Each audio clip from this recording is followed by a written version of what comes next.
அனைவருக்கும் வணக்கம். நான் திருப்பூர்லேருந்து பிரசன்னதோட ஈஸ்வரிராஜுங்க. எப்பயுமே ஒரு முக வசீகரம், ஒரு கவர்ச்சி, ஒரு அழகு அப்படின்னு இந்த ரிஷபராசிக்காரங்கள்ட்ட நிறையாவே இருக்குங்க. அடுத்தவங்கள சுண்டி இழுக்கக்கூடிய அழகு அப்படிங்கிறது இந்த ரிஷபராசிக்காரங்களுக்கு. இந்த மாசி மாத பலன்கள் எப்படி இருக்கு அப்படிங்கிறத பார்க்கலாம். உங்க ராசி அதிபதினு சொல்லக்கூடிய சுக்கிரன் வந்து அவரே 6 10ஆம் இடத்துல வந்து அடுத்து 18ஆம் தேதிக்கு மேல 11ஆம் இடத்துக்கு பயிற்சி ஆகுறாரு.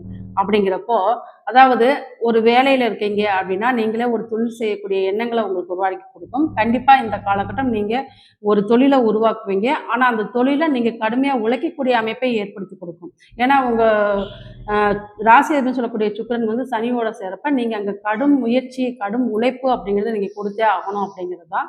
அதே போல இந்த ரிஷபராசிக்கார அதாவது கவர்மெண்ட் எக்ஸாமு, அரசு சம்மந்தப்பட்ட எக்ஸாம் இதெல்லாம் எழுதக்கூடியவங்களுக்கு இது ஒரு வெற்றி வாய்ப்பு அப்படின்னே சொல்லலாம். கண்டிப்பா உங்களுக்கு இந்த காலகட்டம் ஒரு வெற்றியை கொடுக்கும் அப்படின்னே சொல்லலாம். அதே போல திருமணத்துக்கு காத்துக்கிறவங்களுக்கு இந்த காலகட்டம் திருமணம் கைகூடும். கூட்டு தொழில் நண்பர்கள் கூட நீங்க கூட்டு தொழில் பார்ட்னர் இதெல்லாம் சேர்றது மட்டும் கொஞ்சம் கவனம் தேவை. ஏன்னா இங்க 12ஆம் அதிபதினு சொல்லக்கூடியவர் 7, 12 கூடிய செவ்வாயே உங்களுக்கு 10ஆம் இடத்துல அப்படிங்கிறப்ப 10ஆம் இடங்கிற தொழில் நண்பர்கள் சேர்ந்து நீங்க கூட்டு தொழிலில் ஈடுபடலாம் அப்படின்னு நினைப்பீங்க. அங்கேயே ராகு பகவான் ஏற்கனவே இருக்கிறாரு அப்படிங்கிறப்ப கொஞ்சம் ஒரு தொழிலை வந்து ரொம்ப பெருசா நீங்க செய்யணும்னு ஆசைப்படுவீங்க. அதனால கொஞ்சம் நிறைய முதலீடு நீங்க போடுவீங்க. அதனால சில பொருள் நஷ்டம் இதெல்லாம் ஏற்படக்கூடும். அதனால நீங்க தொழில்ல மட்டும் கொஞ்சம் கவனம் தேவை.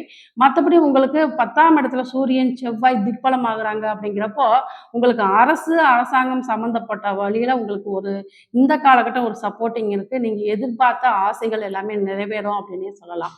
அதேபோல உங்களுக்கு திருமணத்துக்கு காத்துக்கிறவங்களுக்கு இந்த காலகட்டம் திருமணம் கைகூடும் அப்படிங்கிறது தான். மேலும் உங்களுக்கு பார்த்தீங்கன்னா, கொஞ்சம் பேச்சுவார்த்தையில மட்டும் கொஞ்சம் கவனம் தேவை. ஏன்னா 2ஆம் இடத்துல குரு வந்து 8ஆம் இடத்த பார்க்குறாரு அப்படிங்கிறப்போ, கொஞ்சம் பேச்சுவார்த்தையில கொஞ்சம் கவனம் தேவை அப்படிங்கிறது தான். மத்தபடி உங்களுக்கு வழிபாடு அப்படிங்கிறப்போ, நீங்க அதாவது அ சூரிய அரசு சம்மந்தப்பட்ட கீழ்நிலை வேலையாட்கள் இருக்காங்க இல்லைங்களா? அவங்களுக்கெல்லாம் உங்களால முடிஞ்ச உதவிகள செய்யுங்க. துப்புரவு தொழிலாளர் இந்த மாரி உள்ளவங்களுக்கு நீங்க முடிஞ்ச உதவிகள் செய்யுங்க. கண்டிப்பா உங்களுக்கு இந்த மாதம் நல்ல பலனே நடக்கும். நன்றி.